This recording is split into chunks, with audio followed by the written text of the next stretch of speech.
Nice to have you around.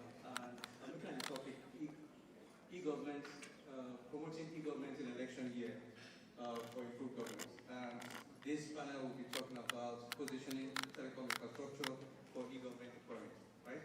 So let's look at the context of where we are today in terms of our infrastructure for connectivity.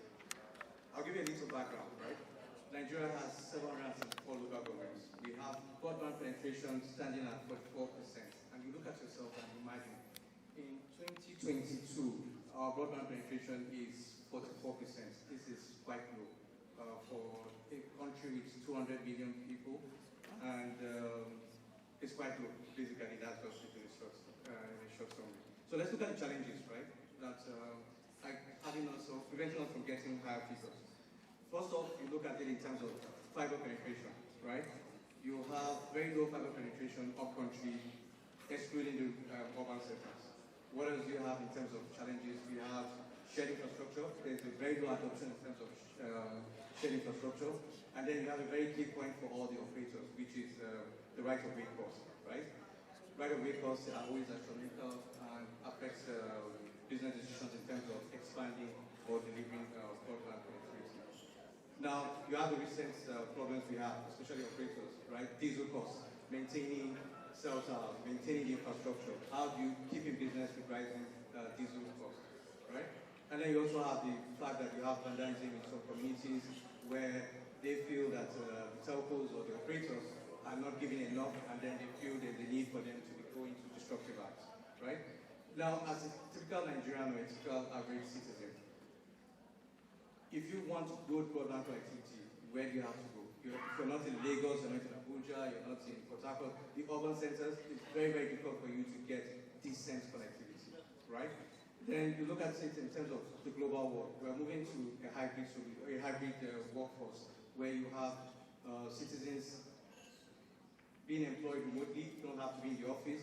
I could decide to have a very skilled engineer somewhere in Calabar or in a remote place like, say, Aramoko. He doesn't have to travel down to Lagos for him to be employed, right? I could offer him a job opportunity and he stays in a remote place without having to come down to Lagos, high cost of living, accommodation, and what have you not. And then he's able to be a member and contribute to my community or to the ecosystem, right? Now, you don't have good connectivity in those kind of places. Now we're coming back to the concept of election year. Now, IPNX is there to, the barrister, I don't know if he's still around, okay, is left, and then there was this discussion about transmitting results manually or electronically, right? How do we achieve this when you don't have good connectivity in most locations? So, for me, it's all about what's good for the goose and what's good for the gander, right? In a place like Lagos, will probably transmit the election results electronically. In a very remote location, up-country, you probably have to be manual. Why do we have to have these discrepancies, right? So we need to really look at that in terms of that.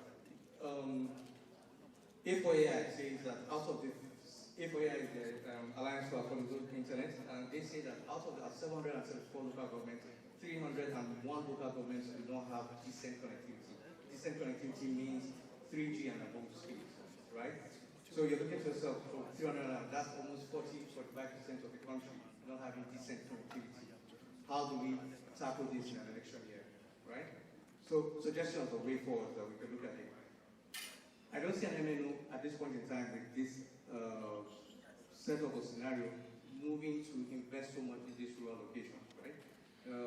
You need to start looking at other alternatives. So you have the MNO saying, oh, you know what, cost of deploying our infrastructure, cost of delivering service to these rural communities will be too difficult. So what can we do? So start looking towards satellite connectivity, right? From my perspective, from my industry, satellite connectivity is one of the key solutions that we need to start leveraging on, right? For most of us in the industry, people think of satellite and I'm like, oh, wow, satellite connectivity is that not old school, archaic? No. There's been a lot of innovations, there's been a lot of improvements in terms of satellite connectivity, right? You have big players, you have Utelsat with their Connect platform, you have the Elon Musk with Starlink, right? These are major investments, these are major infrastructural solutions that we could use to deploy, right? So looking at it now in terms of the election year, how do we achieve this, right? Like I said, we have the connectivity part of it in terms of satellite. what are the goals or what are the possible solutions this panel can give us in terms of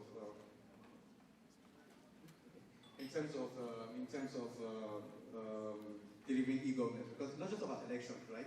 Going forward, elections in 2003, what happens after the 2003, right? Are we just going to pack up the infrastructure and leave? No.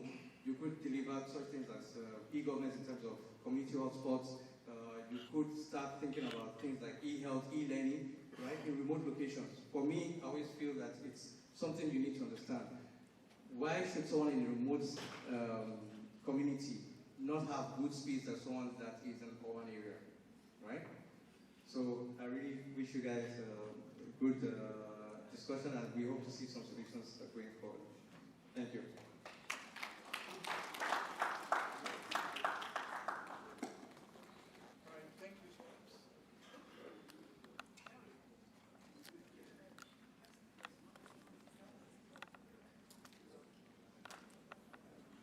Session. Thank you. So is it around? Okay, remote. Okay.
However, users now have a different set of when we have about 46% of the population, even though they were covered, not using the services being provided by the government, by the end of 2021, that number had been 6%. So the user gap itself had actually increased. Connectivity was being provided, but fewer users were getting online. Now, to add some additional context to this, I think looking at Nigeria and some of the regional players, it's a trend that we're seeing across sub-Saharan Africa. So when you compare, for example, Nigeria with sub-Saharan Africa output, you'll see that we are basically using similar numbers in terms of coverage, the number of population, the percentage of the population that is actually connected, and also the usage that so in the chart, for example, that I'm showing, in the chart that I'm showing, the orange basically represents the usage that so in other words, that represents the population of each of these regions that is actually covered by the broadband network, but is not using the broadband network. So as you can see, there's a lot more people that are actually not online, even though they are being covered by the network, by the mobile broadband network.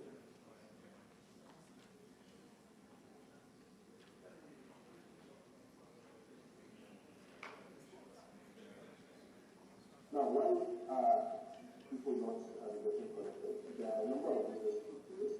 Access itself is an issue. Like I highlighted, there's still an 18% coverage gap, which means that 18% of the population still remains uncovered. Now, this doesn't mean that there's a particular segment of the country that is entirely uncovered.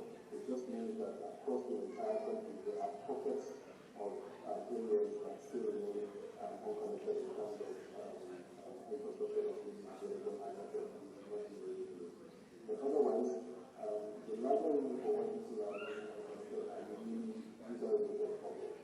Affordability is a big problem.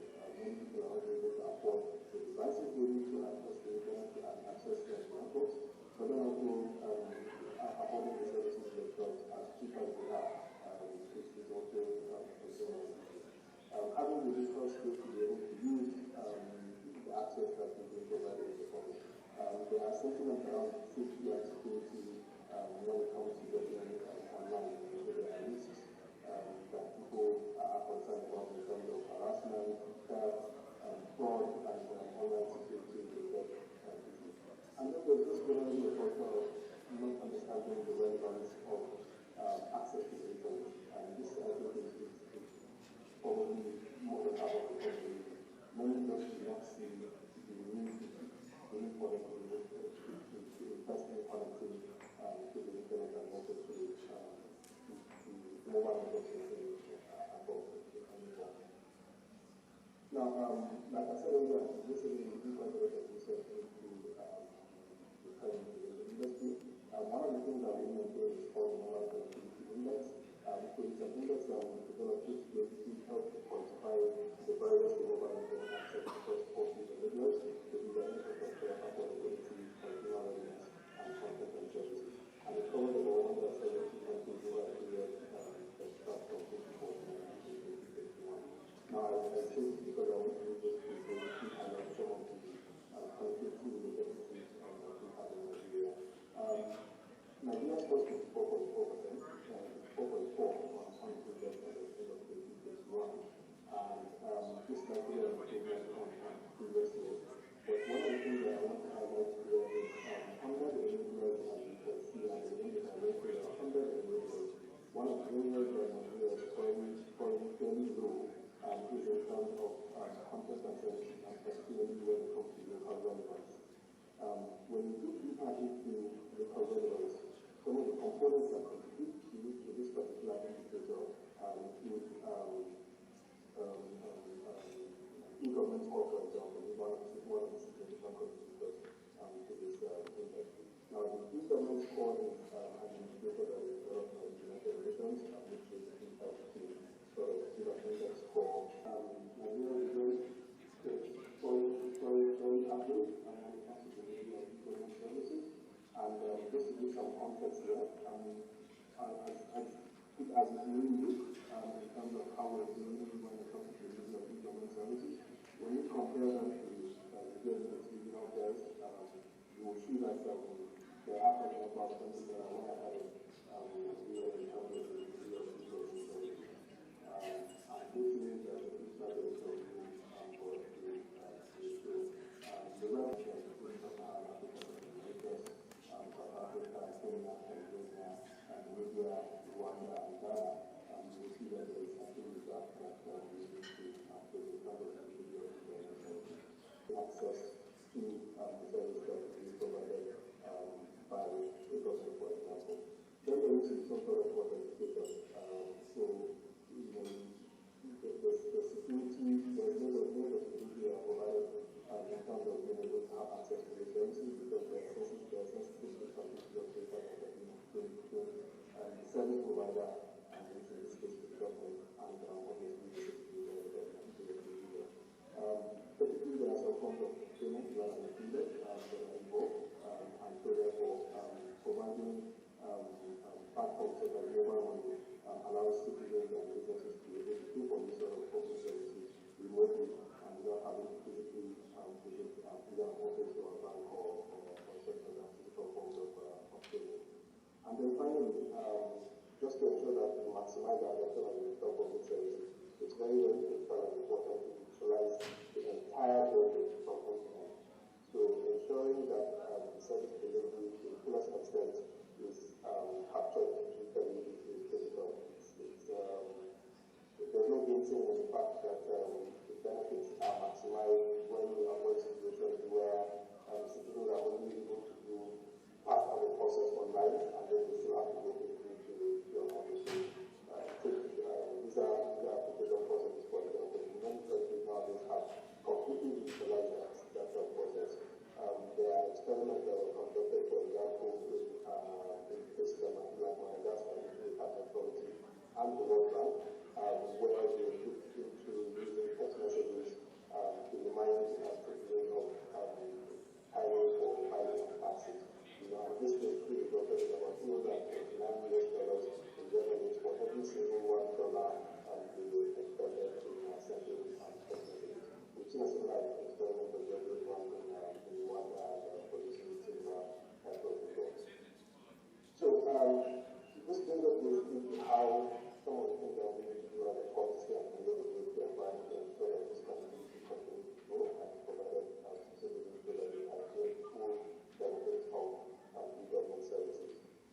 Creating that right policy and regulatory environment is very important to ensure that network investment continues and also growing that service adoption. And this is where licensing practices are absolutely important. You know, when you're licensing service providers, ensuring that they have the right regulations, ensuring that they're licensed to do the right conditions, and then providing them with the right comfort to ensure that investor risk is minimized is very, very critical. Regulatory reforms are very critical. The environment that we currently exist in the digital ecosystem is constantly evolving. So having a regulatory framework that is nimble, one that is flexible and is easily adaptable to today's needs is very, very important.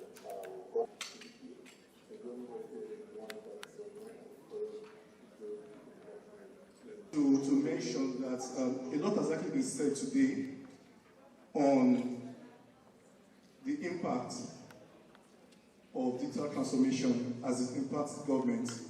I've actually seen this in different areas, government to government. We've seen it government to citizen. We also talked about it government to business. So, but more importantly is this, that what is the impact of ICT, but more importantly, the telecom sector or subsector on e-governance? So the panelists will be talking about that in this particular session. And interestingly, we have a well-selected set of panelists representing the different subsectors. So we see the data center, infrastructure, investments. We also see the hosted services and also telecoms, infrastructure as a service being well represented here. So my very first question to the panelists is, how would you describe your evaluation on the dependency of telecoms infrastructure on e-governance. So I'll be starting from my left, speaking with Folu. So I will have Folu just make his comments on that before we go to the next panelist. Thank you. Thank you, Segun. Good afternoon, ladies and gentlemen. It is not in doubt for every one of us here that we've been in various sessions of this ilk where we have various speakers come on stage and tell us or prefer the challenges and solutions with regards to this particular sector in terms of telecom infrastructure and deployment. So for me, the know of what we should do is not in doubt. It is the how and the will and determination to make it happen that I think we should all be concerned about. Every speaker that has come in today, for example, has told us the impact in those major cities where there has been what I'll call an upsurge in telecom infrastructure and how it has impacted either from the government side of looking at the IGR, the typical example of Lagos State, not even Lagos, even Ogun State and some of the other states across the nation, and how technology has played a very great role in improving their IGR. We also want to talk about participatory governance of the citizenry. The elections are around the corner, 2023. I'm sure you all are very much in the know that I think of all the elections that have been happening in this country, 2023 has been, should I say, the most enlightening in terms of its pull for particularly a certain strata of the society. There is more awareness and there's more talk. That has only been achieved through the deployment of technology and by virtue of the deployment of course, telecom infrastructure. Now, in terms of the will and determination and the how, government still has to play a very great role. And I'll say why. In going to those underserved and underserved areas, there is no investor in the world that is going to come into the country and is not going to be looking at the numbers in terms of the return on investment. You cannot force them to deploy telecom infrastructure to the rural areas without having some returns, especially with what is happening in the world today. In the world today, we have governments that do provide some form of subsidy to certain critical sectors of the economy. Today, if you all have been aware of what is happening in terms of energy costs, even in Britain, by the time you open up the channels, it's about how are they going to survive through the winter period coming in. And the government is trying to profess solutions in how they're going to make sure that people have some money in their pocket to be able to survive through those hard times. Now, government today, in terms of, why do I say government? Okay, I say government because at the end of the day, I mean, when you look at it from the perspective of the rollout, when you look at it from the perspective of even your existing facilities with regards to protecting them, which of course vandalism comes into play, the huge energy costs for you to keep maintaining, which is your operational costs. The private sector alone cannot undertake that. Any private sector entity will go into areas where it is assured of revenues, and that's the honest truth. They're not Father Christmas. Now, if we educate our citizenry, if we get them all on board with regards to technology, what does it do for the country or for the community? It definitely would increase your GDP, it increases awareness, it increases participatory governance, it increases transparency of governance. Today that is non-existent. Things are still very opaque. So I feel, and I'm strongly of the opinion, that there has to still be a much stronger public-private sector partnership. They know it's not in doubt. We all are sitting down here, we've had all sorts of speakers. Even before now, we've all been in different summits where you hear that, yes, technology is going to play this role, it's going to do that. Everybody knows that. But how do we achieve that? How do we go about it? Is there the will and determination of government in the first place? Because if you tell an investor that, look, run me your numbers, your business case. I want to, because I know NCC some years back was running this program about giving some form of subsidy to telcos to go to the, I don't know what has happened to the program today. But if you encourage an investor to say, hey, I need you to go to certain area, this is the plan, and he works out his business case and numbers, I'm sure they will be glad to. But is the will and determination of government, is the focus of the government directed towards making that happen?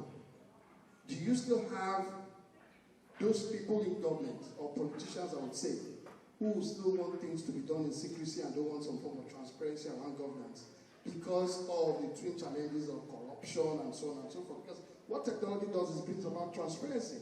And once people can vote, for example, and can account for that vote, what it does for them is they are also involved in that process of who governs them. But today there's a lukewarm attitude in the rural areas. And that is also what is accounting for people doing whatever they have. So I feel at the end of the day that it is not a no. The no is not in doubt. But the how, and government has a role to play in terms of protecting existing infrastructure, providing subsidy, and also, should I say, reducing taxes, which is very key. And that's the only way we can have a very comprehensive deployment of those kind of infrastructure to improve, acquisition of technology across the country. Thank you. Thank you, Folu. Well spoken. You did mention something on telecoms, and you did mention it around economy, GDP. Infrastructure investment or investment in infrastructure,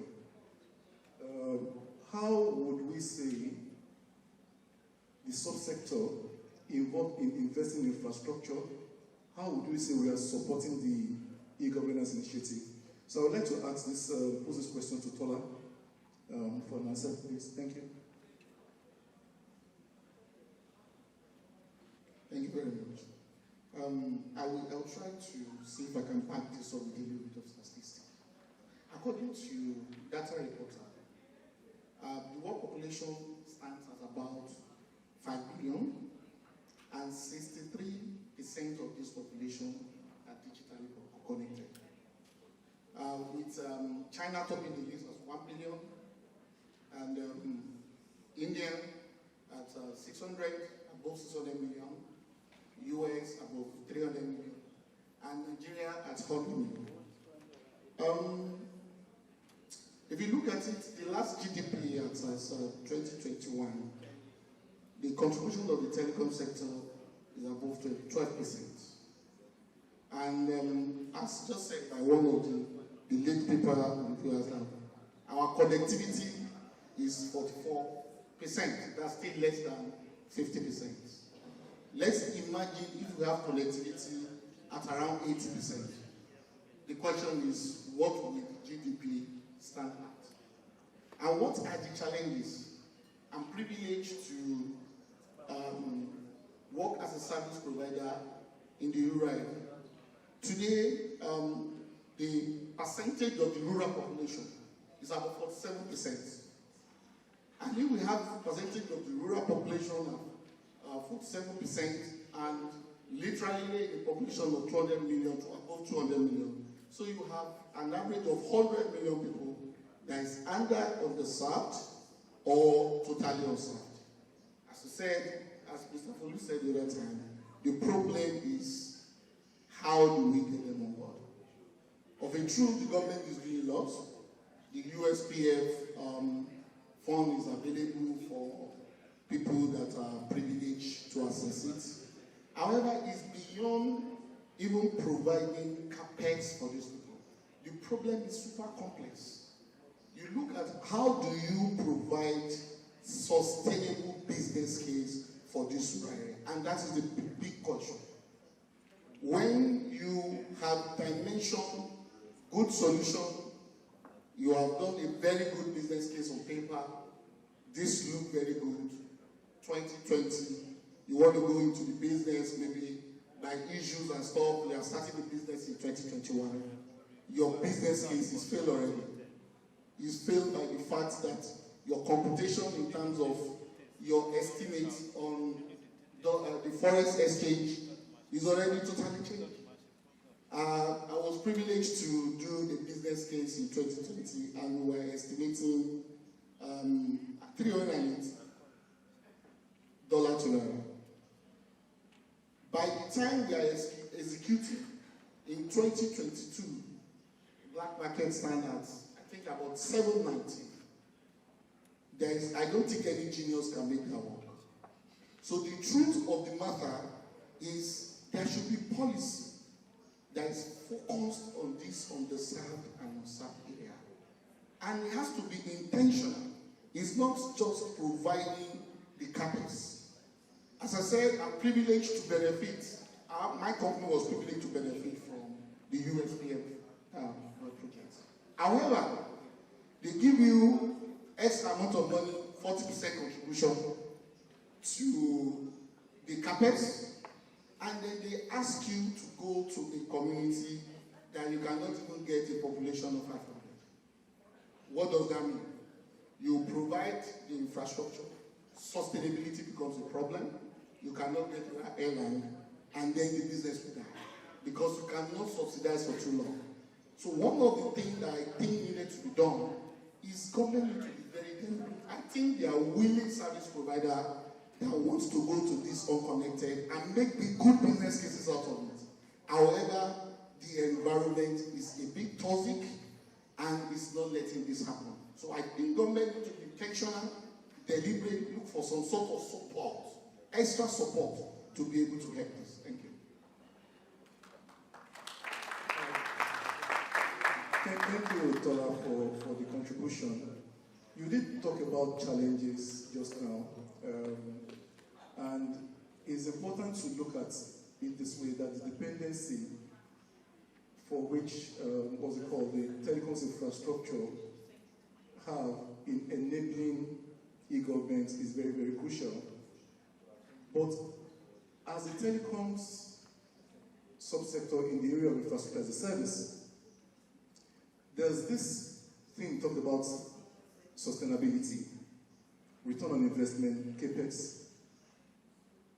And at the same time, we see what is happening. There's an expectation, at least from the broadband, national broadband plan that we have, there's a lot of expectation from coverage, capacity, speeds, and penetration. Now, we've got quite a number of submarine cables coming into the country. How well is the infrastructure as a service subsector able to help take that capacity down to the hinterland to enable even governments and the citizens have the best of experience when it comes to broadband? So I'll pose that to Sunil to give us his contribution on that. Thank you. Thank you, Shikul. As Phase 3 years, I'm representing Phase 3 years. We one of the infrastructure providers who doing a lot of connectivity for the subsea cable. As Shikul told, a lot of subsea cable is landing in Nigeria. So we partner with most of those players to take it to the other part of the country. The major challenge to expand some of our infrastructure is, as my fellow panelists told, is one of the things is the right of way. So what we want to appeal to our regulator is to make a committee to represent the state governments to have a uniform right of way. That is one of the aspects. On the second aspect is like as a private investors, like public partnership, state government can go with private investors, like how the Lagos state government did to do a open access infrastructures to develop an infrastructure, but everybody can use it. That can reduce the infrastructure cost. That is one of the aspects. The second aspect, what I was thinking is like, okay, we as an infrastructure provider partner with other infrastructure providers to expand our own infrastructure. Where I don't have infrastructure, I can partner with somebody who have the infrastructure to reduce the cost. Instead of duplicating the infrastructure, why can't we partner to reduce the cost? So expansion can be done. This is one of the aspects of what I'm thinking. Thank you. All right, thank you, Sunil. Thank you so much for that. Thank you. Round of applause for Sunil, please. All right. Generally speaking, government has a responsibility to other governments too, in terms of government to government. I mean, even federal, down to state, down to local governments. Government has got responsibility towards the citizens also.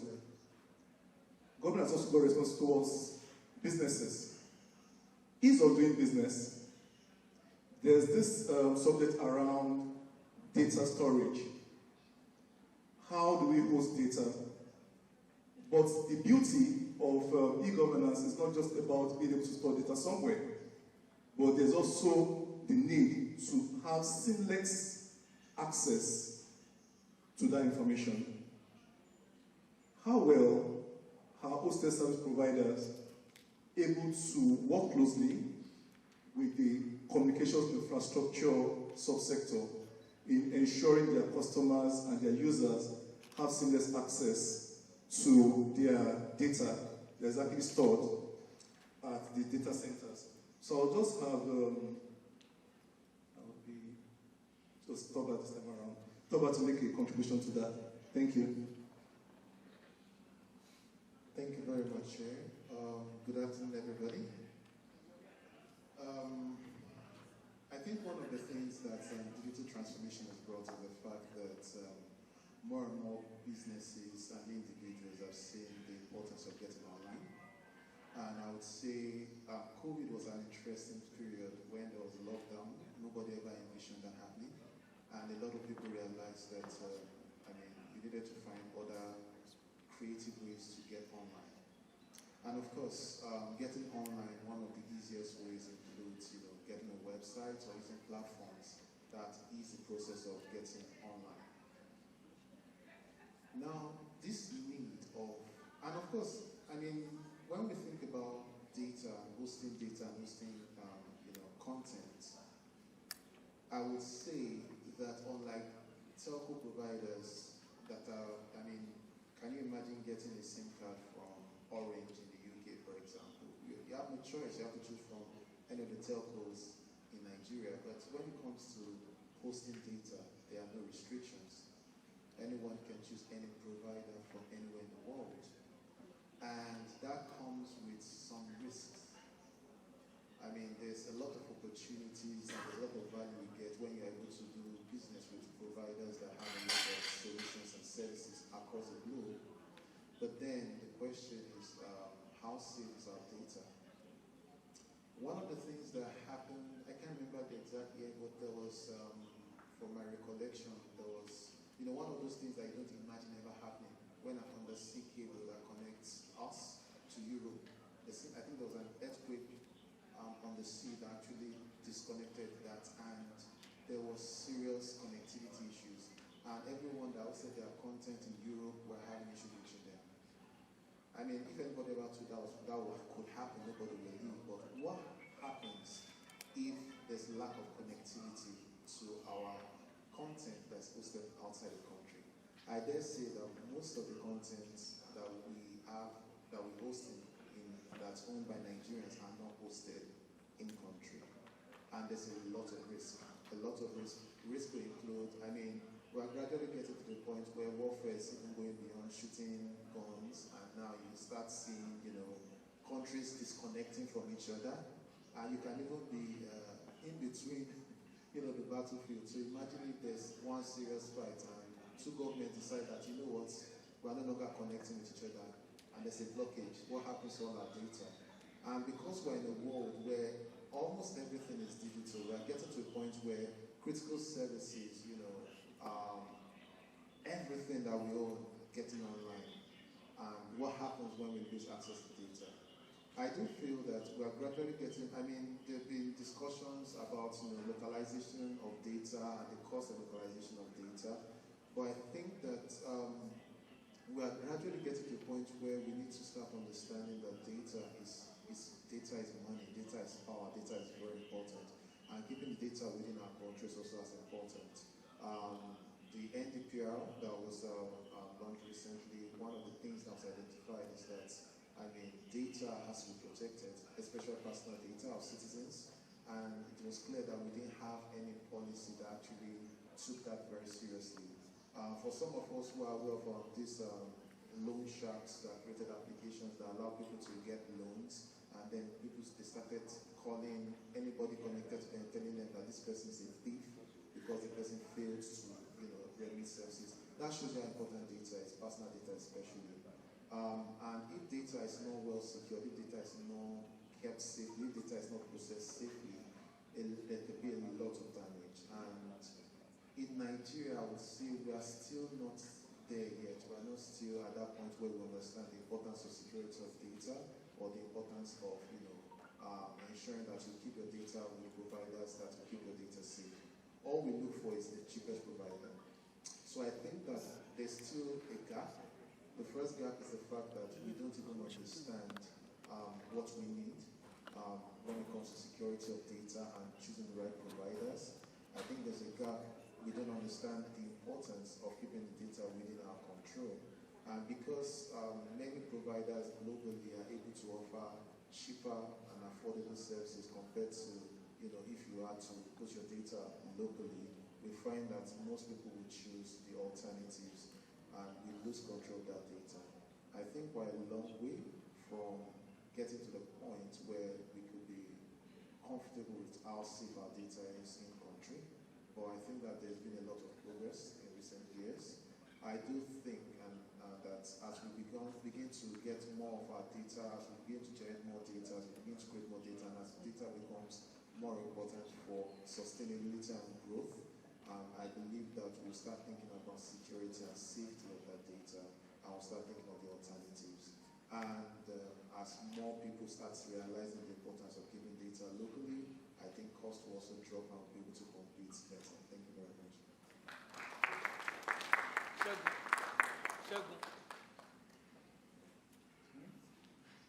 All right, thank you so much for that. Just to mention, in 2020, 2021, we really saw the importance of telecommunication services, both at the consumer level and also at the enterprise level, where things had to continue to run, movement was restricted, and there was so much dependence on infrastructure for communication. So let's just mention now about collaboration. How would you see collaboration versus competition, but with the ultimate goal of supporting the end user? So I would like to pose this question to our lead paper presenter for his comments. Thank you. All right, thank you. So collaboration versus competition, right? Like you said, 2020, 2021, there was an explosion in terms of connectivity needs. You had a lot of the community, a lot of citizens that were locked down, right, and had to continue business operations. So most of the companies needed connectivity, most of their staff needed connectivity remotely wherever they were. The lockdown actually caught quite a number of people unawares. You had people that were scattered across the country, isolated away from their home base or environment, right? Now, the way it's been going these days is no company can be an island. You can't be everywhere, right? No matter how much you have, no matter how much you want to roll out fast, you still have to deploy or leverage on infrastructure. So, taking Coollink, for example, we've had a lot of collaborations with other ISPs, other service providers, and it's really worked out well for us, right? I know I have a competitor or a collaborator, and I think of my competition as collaborators, right? And the collaborators also have base stations, also have requirements in my space of the way. Now, collaborating has been working perfectly well. I know I've had a lot of collaborations with people like Sonem in terms of upstream connectivity, and it's really been booming and it's been doing well in terms of business. It allows the ecospace to grow faster. There's no need to compete aggressively when we can collaborate and collaborate to deliver services to our end users and ultimately grow the ecospace. So, from my perspective, collaboration has been the way to go. It's working well, and we see a lot of people adopting it as well. It's also helpful in terms of being able to cross-connect, like my coach panelist was saying, in terms of having data from outside the country, right? I have a location where I have somebody that's hosting services with one ISP, and then I have another user that is on another ISP. Why do we have to go to Europe? That used to be the concept back then. Like you mentioned, the sea venture, America will cost quite a lot of money, and that's when people start to realize that why do we have to host outside, right? Why do I have to go out because I'm trying to avoid competition? You have to start because of competition as collaborators. So when you start thinking in terms of the perspective of collaboration, you find that things move much smoothly, and you provide services, in fact, enhance services to the end users. And ultimately, the goal is always to make sure that people stay connected and develop their ecospace. Thank you. Thank you for that. So as we begin to round up, before we open the floor for the audience to ask a question,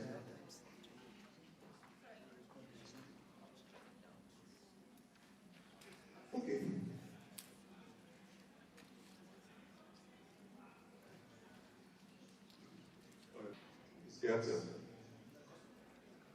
So much.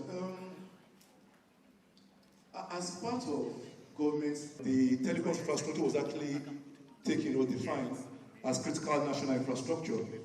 There's also been some efforts by the government to support the telecom sector, the digital economy journey, and more importantly, e-governance in Nigeria.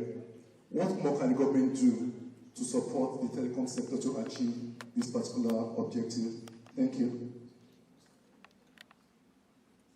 Thank you, Mr. Segun. I will just I'll dwell on about two major areas I felt government can assist. The first one mainly is to stimulate collaboration. Government needs to stimulate collaboration. Where we have 44% penetration, it seems as if we have not done anything. Healthy competition is good. However, I think we need more collaboration to do more in terms of infrastructure today and see how we can get to 80%, 60%, and before we can begin to compete favorably. Why we need to do healthy competition, I think it's effectiveness before efficiency. We are not even effective today. We are not there at all. At 44%, we are seriously underperforming. So I think first thing, above all, is for us to stimulate collaboration among stakeholders. The second one is government needs to focus mainly on how to assist the underserved and the observed area. There's a lot that is being done on this. However, I think we need, as I said initially, we need to be intentional. What are the processes that produce people that win these grants? Who are the auditors to ensure the goal is directional? And at the same time, try to encourage discussion. In case where government is saying, I am going to give you a grant, but you are going to go to my village. Probably there is a particular political week in that location. And then the population is less than 100, and you are going to provide a full telecom infrastructure subsidized at 40% in this village. Already I'm not interested, because I know I'm going to spend my money and I'm never going to be able to meet my ROI. So government grants and subsidies, so to say, should be directional, so that you look at the players that when you put these grants, they should be able to sustain the business. Thank you. Thank you for that. Please, before we go to the next speaker, I would like to request that the audience can also prepare their questions and ask any of the panelists any question for this session. Sunil, what do you say about? Thanks, Segun. The major thing what government needs to support is one One is, like as everybody told, is a right of way. There's a way we can approach government, the state government can come together for the right of way streamlining. So it has to be uniform right of way so that the infrastructure can begin expanding. The second aspect is government need to give some tax benefit for the investors who's going to the underserved or unserved areas, so that the investor can get motivated to go to the particular areas. The third point, what I wanted to tell is, like, most of like fiber infrastructure or telecom infrastructure, we don't have any manufacturing facilities in Nigeria. Everything has to be imported. For importing, again, the forex issues are there. So if government can give some leverages for the investor to come and set up a manufacturing facility, and the same like a tax benefit, so it, industry can grow and it become affordability. Infrastructure can become affordable to develop and deploy. Thank you, sir. So questions from the audience, please. Anytime you can ask your questions. Please.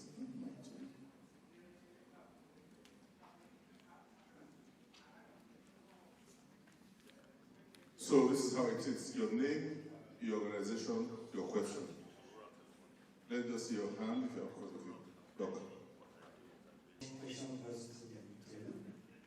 We keep talking about government support, subsidy, in the oil sector. We're trying to run away from subsidy, median subsidy. But my question is there any scalable, telecom infrastructure model that will fit into all these rural areas that will make business sense in terms of our ROI? Thank you. From NATCOM, Development and Investment Limited. If I was going to ask a question, someone had spoken about grants to be directional with regards to subsidies and things like that for infrastructure development in Nigeria. I believe that's important, but again, with the challenges we're having in Nigeria, one of the things I believe that they should do, or one of the things I suggest they should consider, is that the state government should actually decide that they want to improve their infrastructure and then get the telecoms company to gather together and to improve their infrastructure by giving them either grants or giving them leeways or incentives with regards to permits and all. That would certainly make a difference. I mean, yes. Yeah, she's talking about the need for some, a good opportunity or platform for the private sector to combine with the public sector when the infrastructure is improved. Any other lady? When you mention what government needs to do, to me it is needed. To be honest with you, it makes life much more easier for every one of us, including the business owners. So I think I supported what she said and what she asked for. Government should be able to assist, no matter what it is, because who benefits is the people in the state. Please, let me just give an example. I'm going to deviate a little bit. When I was a local government chairman, this Western Avenue, we inherited over 3,000 portals from Tamawa when he was living in Lagos State. And people don't see it as the governor at that time said, I can't repair a federal road. And people are saying, Surulere is bad. And I put upon myself, I will repair it. And we got the equipment to get it done. So the same thing we need to do is, whether it's federal or this and that, it's in this state. People doesn't care whatever it is. I will be able to provide whatever it takes in my own. Because there's no more music. Will say, it's the state. The state will say it's the federal government. He's saying we should no longer push and show that as a responsible government must take responsibility. Am I correct, sir, Mr. Dixon? All right, sir. I'm on your side. My question is, in view of all that has been said today, personally I noticed integrating IT companies / telecoms company is very expensive in Nigeria. And most telecoms company, most technological company actually are supporting the government in one way or the other. But the irony is, I would say the government is not supporting it. So why is it that one, integrating it is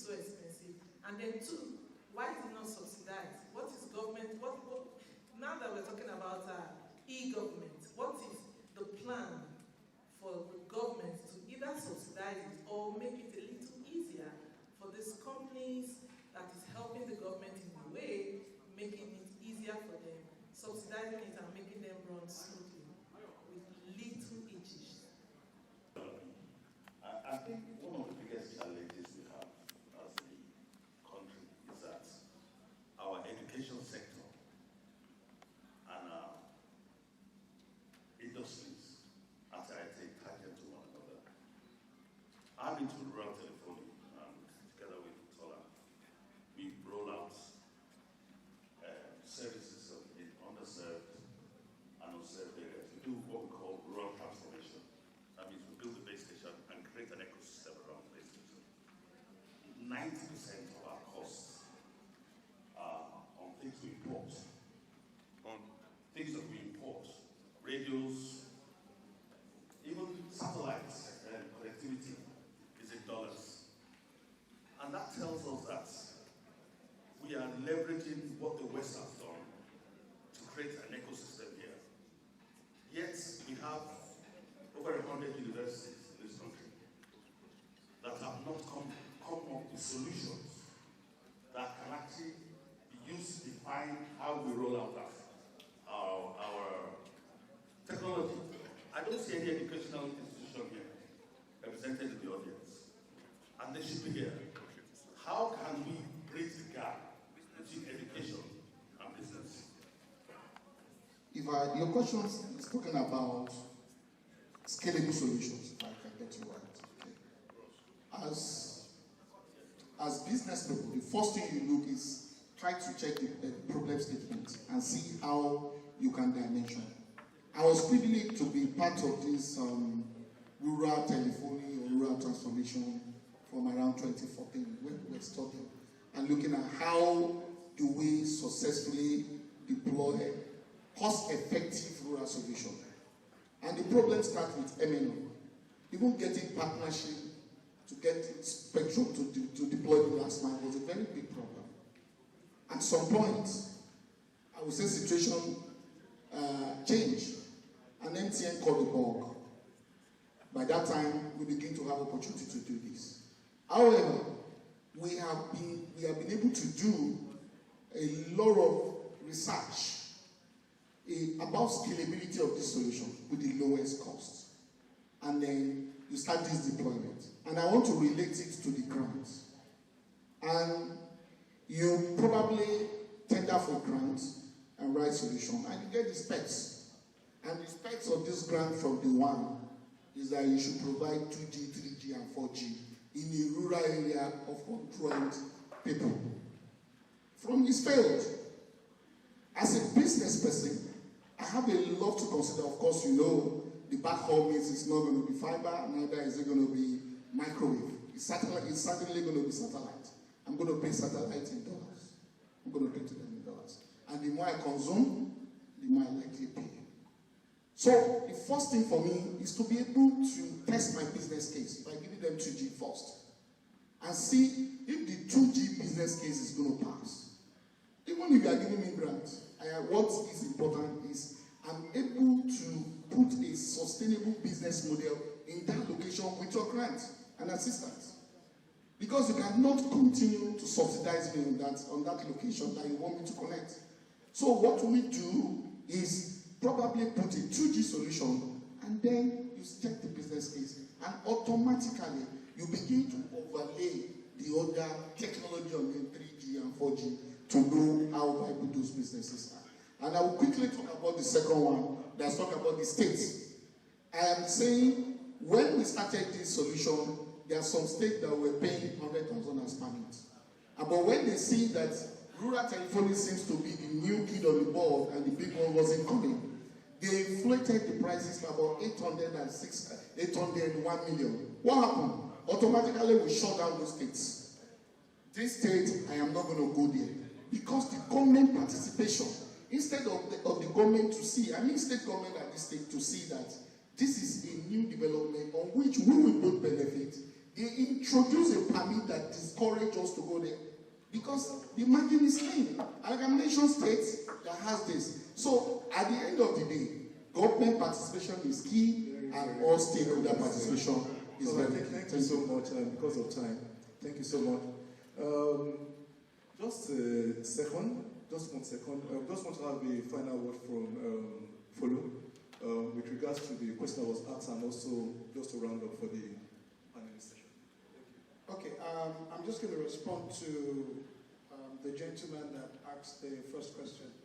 I think we need to disabuse the mind about subsidies. Subsidies are good.